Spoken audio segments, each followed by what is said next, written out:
आ बड़े भाई का कर्ज बनी घटना। आ गांव के किनारे एक छोटा सा मिट्टी का घर।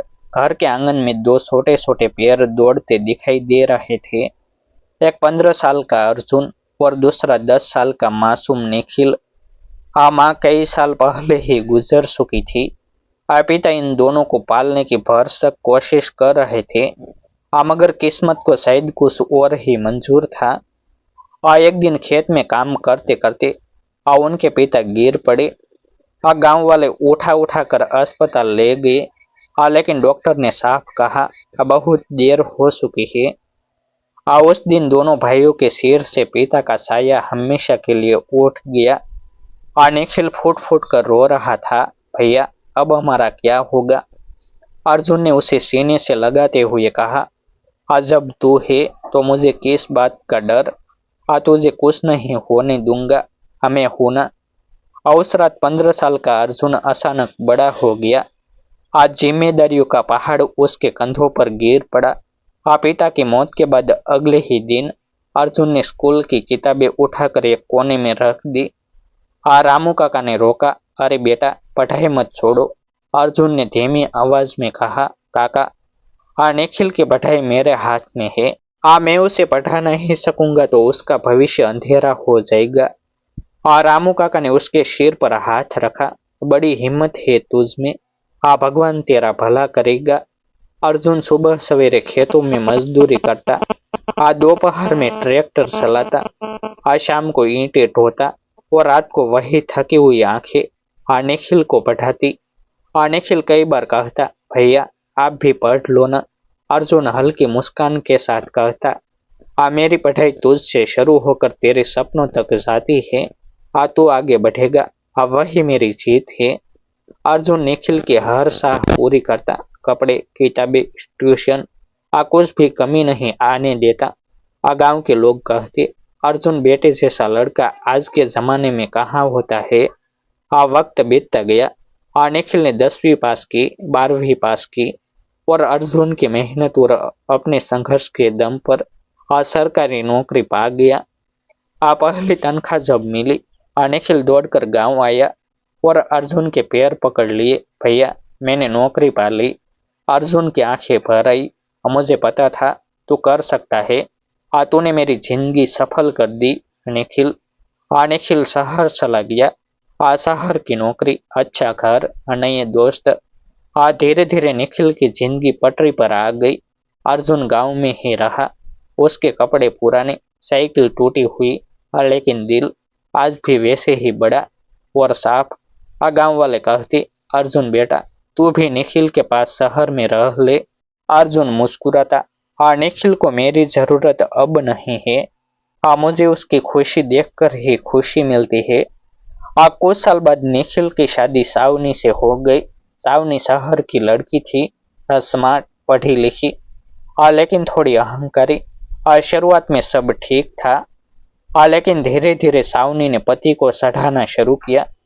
तुम्हारे भैया गांव में क्यों रहते हैं, उनकी वजह से तुम पैसे भेजते हो।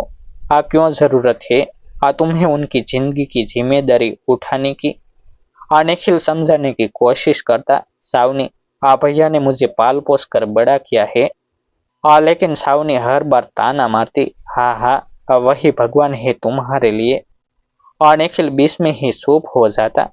धीरे धीरे सावनी के दिमागी जहर ने असर दिखाना शुरू किया। निखिल ने गांव फोन करना कम कर दिया। अर्जुन का हालचाल पूछना बंद कर दिया। अर्जुन हर बार फोन करता तो निखिल कहता, भैया अब बाद में बात करता हूँ, अभी ऑफिस में हूँ। एक दिन तो सावनी ने फोन उठाकर कह दिया, भैया जी अब ज्यादा फोन मत किया करो। निखिल बहुत बिजी रहते हैं। अर्जुन को पहली बार एहसास हुआ कि समय के साथ चीजें बदल जाती है। लेकिन उसने दिल से कोई शिकायत नहीं रखी। 6 महीने, फिर 1 साल, फिर 2 साल। निखिल गांव आया ही नहीं। अर्जुन ने कभी उसे दोष नहीं दिया। उसने हर त्योहार अकेले मनाया। हर रात बरामदे में बैठकर चुपचाप आंसू पोंछे। रामू काका कहते, अरे अर्जुन तू भी थोड़ा गुस्सा कर लेता। अर्जुन मुस्कुराता, निखिल खुश है ना, बस वही काफी है। दोपहर का समय था। अर्जुन खेत में काम कर रहा था। अचानक निखिल का दोस्त बाइक लेकर खेत पर आया और जोर से चिल्लाया, अर्जुन भैया, निखिल की दोनों किडनी खराब हो गई है, वो हॉस्पिटल में भर्ती है, हालत बहुत नाजुक है। अर्जुन के हाथ से फावड़ा गिर गया और उसकी आंखें फैल गई। मैं मेरा निखिल, डॉक्टर कह रहे हैं कि बिना किडनी ट्रांसप्लांट के बचना मुश्किल है। अर्जुन बिना कुछ सोचे, बिना घर लौटे, बिना खाना खाए आज सीधे उसी कपड़े में शहर की तरफ दौड़ पड़ा। नहीं देखा रास्ता, नहीं देखा धूप, बस एक ही डर, मेरे निखिल को कुछ हो गया तो। अर्जुन अस्पताल पहुंचा। अस्पताल का बड़ा सा board, city super specialist hospital. उस बोर्ड को देखते ही अर्जुन की सांस अटक गई। अब वह दौड़ता हुआ इमरजेंसी वार्ड के अंदर पहुंचा। आज चारों तरफ डॉक्टर, मशीनों की बीप, लोगों की चीख, लेकिन अर्जुन की आंखें एक ही चेहरे को ढूंढ रही थी, उसका निखिल। निखिल आईसीयू में था। चेहरे पर ऑक्सीजन मास्क, हाथों में सुइया और मशीनें लगातार बीप बीप कर रही थी। अर्जुन का दिल अंदर ही अंदर टूट गया। वह कांच के बाहर खड़ा होकर दीवार पकड़कर रो पड़ा, हे भगवान, मेरे छोटे को कुछ नहीं होना चाहिए। और उसी समय डॉक्टर बाहर आई। कौन है अर्जुन? अर्जुन आगे बढ़ा। हाजी में। डॉक्टर ने फाइल देखते हुए कहा, आपको बताया गया होगा कि दोनों किडनी फेल हो चुकी है, मरीज बहुत नाजुक हालत में है और ट्रांसप्लांट ही एकमात्र रास्ता है, लेकिन समय बहुत कम है। अर्जुन ने बिना एक पल सोचे कहा, मेरी जांच कीजिए डॉक्टर साहब, अगर मेरी किडनी मिस हो जाए तो मैं अपनी किडनी दे दूंगा। डॉक्टर सौंप गए। आपको शायद पता नहीं, दाता का ऑपरेशन भी बहुत रिस्की होता है। अर्जुन की आंखों में अजीब सी आग थी। मेरी जान भी चली जाए पर मेरा भाई बच जाना चाहिए। टेस्ट कीजिए डॉक्टर साहब, यही मेरी विनती है। तभी निखिल की पत्नी सावनी वहां आई। वह रो रो कर बिल्कुल बेहाल थी। भैया, मुझे माफ कर दीजिए। वह अर्जुन के पैरों पर गिर गई। मैं ही थी जिसने निखिल को आपसे दूर किया। मैंने उसे आपके खिलाफ भड़काया। आज भगवान मुझे सजा दे रहा है। आप चाहे तो मुझे मार दे पर निखिल को बचा लीजिए भैया। अर्जुन ने उसे उठाया और उसकी आवाज दर्द से भरी थी। बहू, घर की बातें घर में ही रहती है। आज तेरे रोने का नहीं, हिम्मत दिखाने का समय है। सावनी और भी जोर से रोने लगी। आज जांच शुरू हुई 4 घंटे। आज शायद अर्जुन की जिंदगी के सबसे भारी घंटे, हर मिनट दिल दहलाने वाला। आज सावनी जमीन पर बैठी रो रही थी। रामू काका के हाथ कांप रहे थे। अर्जुन आंखें बंद किए बस भगवान को पुकार कर रहा था, मेरी किडनी मैच करवा दे मालिक, मेरे भाई को बचा ले। और शाम होते होते डॉक्टर बाहर आई और उनके चेहरे पर हल्की सी मुस्कान थी। कौन है अर्जुन? अर्जुन आगे बढ़ा। जी डॉक्टर। डॉक्टर ने कहा, आपकी किडनी परफेक्ट मैच है, ऑपरेशन तुरंत शुरू करने की जरूरत है। सावनी जोर से रो पड़ी। भैया, भगवान आपके जैसा दिल सबको दे। अर्जुन ने बस हल्की मुस्कान दी। किसी और के लिए नहीं। बहू, ये मेरा भाई है। अर्जुन ने निखिल के आईसीयू में जाकर उसका हाथ पकड़ा। निखिल बेहोश था, लेकिन उसकी सांसें तेज चल रही थी। अर्जुन ने उसके कान में फूसफुसाया, छोटे, तू डर मत, तेरा भैया आया है ना, तू मुझे अकेला छोड़कर कहीं नहीं जाएगा, ये वादा है मेरा।